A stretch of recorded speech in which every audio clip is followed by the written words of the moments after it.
young and the restless spoilers, Phyllis lay motionless on a cold, dimly lit floor, her body heavy with the sedative that had been administered by her captors. The room, a cramped and shadowy space, bore the unmistakable marks of a hastily executed abduction. While Phyllis remained in a deep, unresponsive stupor, Sharon had managed to claw her way back to consciousness. Gasping for clarity in a haze of confusion, Sharon's first instinct was to rouse her friend. Yet, every attempt to shake Phyllis from her chemically induced slumber was met with the stubborn resistance of a body unwilling or unable to wake. The overwhelming dose of medication had rendered Phyllis almost entirely inert, leaving Sharon to grapple with a desperate mix of horror and determination. Sharon's ordeal had begun in a heartbeat. Earlier that day, while walking along a familiar street in Genoa, she had caught sight of a terrifying scene. Phyllis, seemingly ambushed and overpowered, being dragged into a waiting vehicle by shadowy figures. Instinctively, Sharon had lunged after them, her heart pounding with adrenaline and fear. Her screams for help echoed down the deserted alleyways, but the chaos of the moment quickly morphed into an intricate trap. In her frantic pursuit, she had inadvertently walked straight into the meticulously laid snare of the kidnappers. In that heart-stopping moment, the lines between victim and collateral blurred. Phyllis, clearly targeted for reasons yet unknown, was the primary victim of a heinous crime. Sharon, brave yet tragically caught in the wake of Phyllis's abduction, became an unintended casualty of a plot far more sinister than a simple kidnapping. The questions that now burned in the minds of those who learned of the incident were harrowing. Who could have orchestrated such a cold, calculated act? And how could one mastermind manage to capture not one, but two individuals in a single, flawlessly executed operation? As the narrative shifted and the perspective of the story widened, the identity of the kidnapper slowly began to take shape. Through a series of cleverly intercut scenes, the focus moved to the getaway vehicle, a sleek car speeding away through the rain-slicked streets of Genoa. Behind the wheel, concealed behind a tightly fitted mask and an opaque balaclava, was a figure that defied initial assumptions. Unlike the rough and ready image of a common criminal, this driver was unmistakably a woman. Her gaze, though hidden, exuded an air of cold precision and forethought, hinting at a level of planning that was far from spontaneous. It was clear that this woman had orchestrated every detail, ensuring that her escape route was secure and that her identity would remain shrouded in mystery. The mastermind behind the entire abduction had clearly been preparing for this moment for some time. The seamless execution of the kidnapping, a simultaneous capture of both Phyllis and Sharon, was no accident. Only a highly calculated, premeditated operation could account for the precision with which the abduction unfolded. Rumors began to circulate among those with access to the darker corridors of Genoa's underworld, whispers of a figure who had long been thought to be lost to time, Heather. Many believed Heather had died or been forgotten, a relic of a turbulent past. Yet, as the evidence slowly pieced together, a more chilling possibility emerged. Heather was very much alive, and it was she who had set these events in motion. For years, Heather had nurtured a festering resentment. Abandoned by friends, forsaken by those who once cared for her, she had become an outcast, an enigmatic figure living in the shadows, always on the defensive. Determined to reclaim her relevance in a world that had long dismissed her, Heather had honed her skills, learned to operate in the background, and awaited the perfect opportunity to exact her revenge. The orchestrated kidnapping of Phyllis, with Sharon caught in the crossfire, was a calculated move designed to thrust her back into the spotlight, even if only as a feared, mysterious force rather than a beloved figure. In Heather's mind, the tragedy of Phyllis's abduction was not merely an act of criminality but a statement, a way to force the world to remember her name, to acknowledge the wounds she had suffered, and to acknowledge the power she now wielded. It was an irony not lost on those who had followed Heather's descent from a once promising life into the depths of seclusion and bitterness. Her existence had become a solitary vigil, a life spent in the constant fear of discovery and retribution. Every day was a calculated effort to survive, a balancing act between staying hidden and preparing for the moment when she would reclaim what she felt was rightfully hers. Yet, despite her careful planning, the stakes were now higher than ever. If Heather were to emerge into the light at this critical juncture, she would undoubtedly face a relentless pursuit by those determined to stop her, by former friends, by enemies, and by a society that had long turned its back on her. The aftermath of the kidnapping quickly escalated into a frenzy of investigation and speculation. Law enforcement, already stretched thin by a city beset with crime, began to piece together the puzzle with painstaking care. Interviews with eyewitnesses painted a picture of a well-organized operation. Sharon, though traumatized and confused, provided the authorities with fragmented details of her desperate chase, her memory betraying her in flashes, but enough to hint at the premeditated nature of the crime.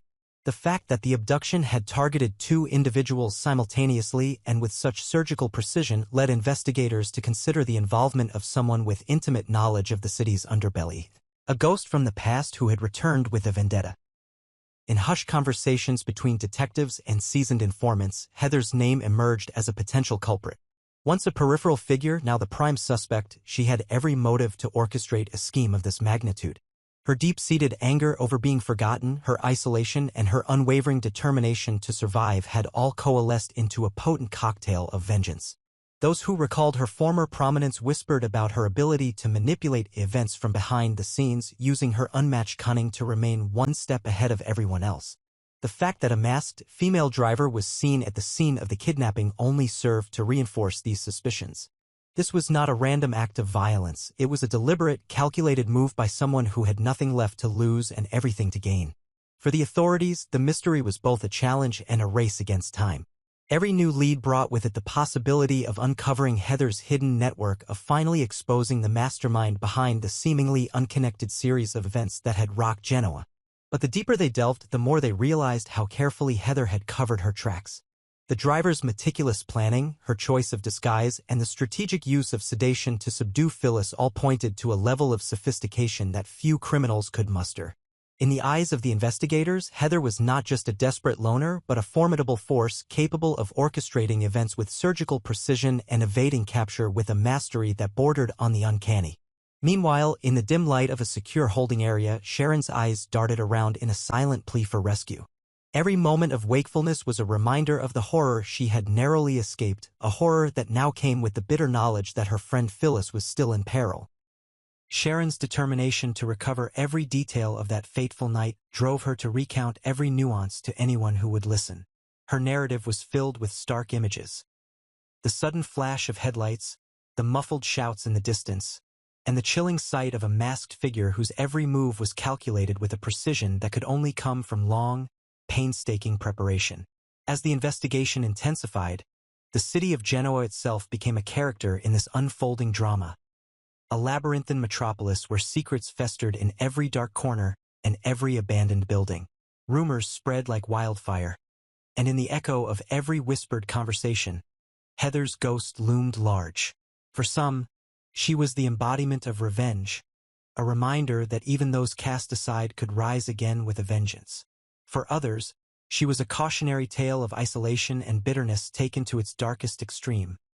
A figure whose very survival depended on perpetuating chaos and fear. The ultimate question, looming over every police briefing and every heated discussion among the city's elite, remained chillingly simple. If Heather were to make her presence known now, with all the evidence mounting against her, would she become a hunted fugitive, or would her carefully constructed facade allow her to slip away into the shadows once more? The answer was uncertain. Shrouded in the same darkness that had enveloped the abandoned warehouse where Phyllis had been found, and where Sharon's own fate now hung in the balance. In the midst of this intricate web of betrayal, vengeance, and survival, one thing was painfully clear.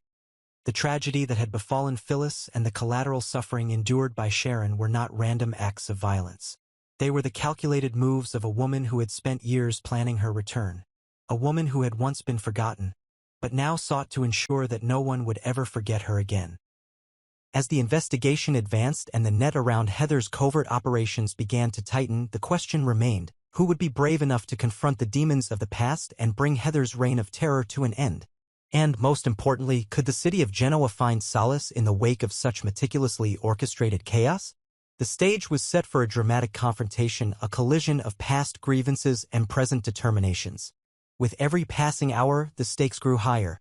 Sharon, though battered and scarred by her own ordeal, clung to the hope of rescuing Phyllis and unearthing the truth behind the abduction. And somewhere in the dark corners of Genoa, Heather continued to plot her next move, fully aware that every moment she remained hidden increased the risk of being hunted down by those determined to reclaim order. In a city defined by secrets and silence, the only certainty was that the truth would eventually emerge, and when it did, it would force everyone involved to confront the consequences of a past that could not be easily forgotten. This narrative weaves together the desperate struggle of Sharon as she tries to awaken Phyllis from the grip of a lethal sedative, the horrifying circumstances of their abduction, and the emerging mystery of a masked female driver. It further explores the possibility that Heather, once presumed lost, has returned to exact her revenge on a world that abandoned her. With every revelation, the tension mounts, leaving Genoa and its inhabitants on the precipice of a reckoning that promises to expose long-buried secrets and shatter the fragile peace that once prevailed. For years, whispers had persisted in the shadowy corridors of Genoa, rumors that Heather was still very much alive or that a close relative of hers had taken up her unfinished quest for vengeance. In hushed conversations over late-night coffees and in the cryptic notes passed between influential figures of the underworld, the name Heather was spoken with equal measures of fear and resentment. Her survival, whether literal or in spirit, had become a rallying cry for those who felt wronged by a past that refused to remain buried. Heather's anger burned deep. In her mind, Phyllis bore a heavy, unspoken responsibility, a betrayal that could never be forgiven. Heather believed that when the time came for her rescue, Phyllis's indifference to the prospect of saving her was not only a sign of cold-hearted apathy but also an act of abandonment. To Heather, Phyllis's lack of effort to rescue her in her darkest hour was tantamount to a betrayal, a silence that screamed of complicity. And yet, in a cruel twist of fate, it was Phyllis herself who suffered the most. Phyllis, it turned out, was caught in a vicious cycle of despair and manipulation. Though she appeared the most tormented, her actions were cloaked in a quiet, almost inconspicuous determination. Instead of seeking recognition or public sympathy for her pain, she moved in the shadows, employing underhanded methods to exact her own twisted form of justice. Her goal, as some had come to suspect, was not merely survival but retribution, a methodical, painstaking plan to bring Sharon down, to ensure that the one who had once been so close would face the harsh consequences of betrayal. With a cunning that belied her apparent fragility, Phyllis maneuvered behind the scenes, carefully orchestrating events that would eventually land Sharon behind bars. Yet the depths of this conspiracy only deepened when the question of the recent, horrifying kidnapping resurfaced. In the chaos that had enveloped the city, evidence emerged suggesting that Heather, or someone connected to her, might be pulling the strings behind the abduction. In the aftermath, the scene of the crime was revisited time and again by investigators and whispers among insiders alike. All agreed on one unsettling detail: the mastermind behind the operation was not a faceless criminal, but a figure whose motivations were deeply personal. The logic of the kidnapping had been as meticulous as it was brutal. Phyllis had been rendered unconscious by a potent cocktail of drugs, a state that made her the perfect, defenseless target. Sharon, however, had managed to awaken, her senses still reeling from the trauma of witnessing the abduction. In a desperate bid to alert someone to the danger, Sharon had tried to rouse Phyllis, only to be met by the overwhelming effects of the sedative. It was then that Sharon herself fell into the carefully laid trap, ensnared by a cunning plot that had been set well in advance. The crime, while outwardly appearing as a simple kidnapping, now carried an undercurrent of calculated malice. For Heather, the unresolved guilt of her past was an ever-present torment. In her mind, the indifference and inaction of Phyllis on the day of her presumed demise had sealed her fate as the rejected, the one who would never be mourned or remembered properly. It was this festering bitterness that fueled Heather's every move. And now, as the investigation into the abduction gathered momentum, Heather's rage reached a fever pitch. In her eyes, Phyllis had not paid the proper tribute to the sacrifices Heather had made, or so she believed. This perceived slight drove Heather to devise a plan that was as ruthless as it was precise. Yet amid the chaos, a strange plea began to echo through the underground circles, a plea that seemed almost like an olive branch emerging from the darkness. Heather, the message seemed to say, if you were truly behind this operation, please spare Phyllis.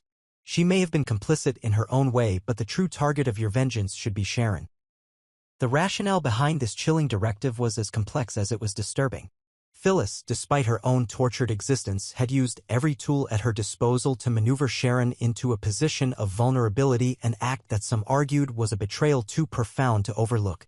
In her calculated silence and hidden machinations, Phyllis had chosen not to seek public recognition or redemption for her deeds. Instead, she had carried her burden in solitude, inflicting harm from the shadows while carefully evading direct confrontation. Many in Genoa's labyrinthine society found themselves torn between revulsion and reluctant sympathy. How could one truly condemn Phyllis when her actions, however nefarious, were born out of deep-seated agony and a desire to reclaim a semblance of control in a world that had long turned its back on her?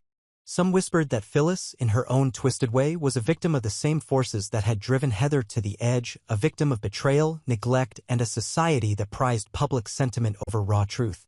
In the midst of this moral maelstrom, the question loomed: who would ultimately bear the brunt of Heather's retribution?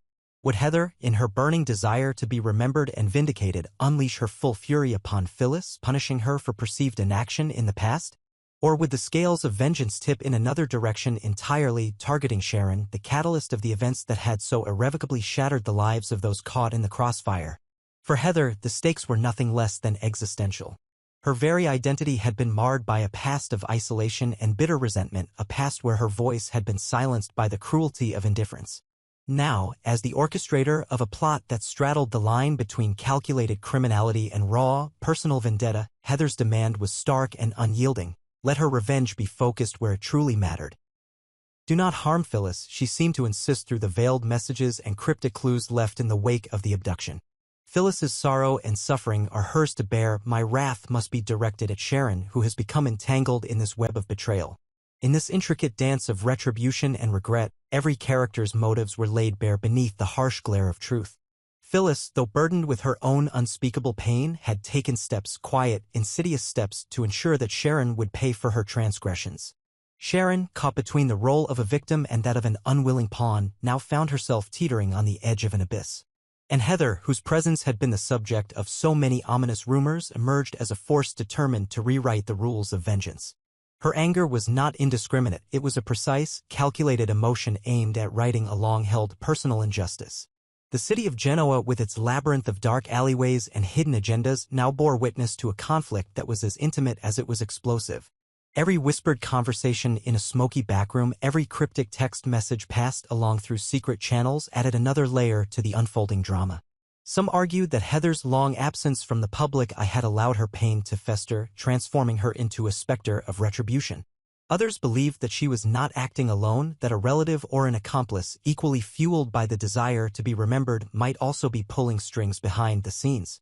Amid the uncertainty, one thing remained clear: the lives of those caught in this intricate web were on the brink of irreversible change.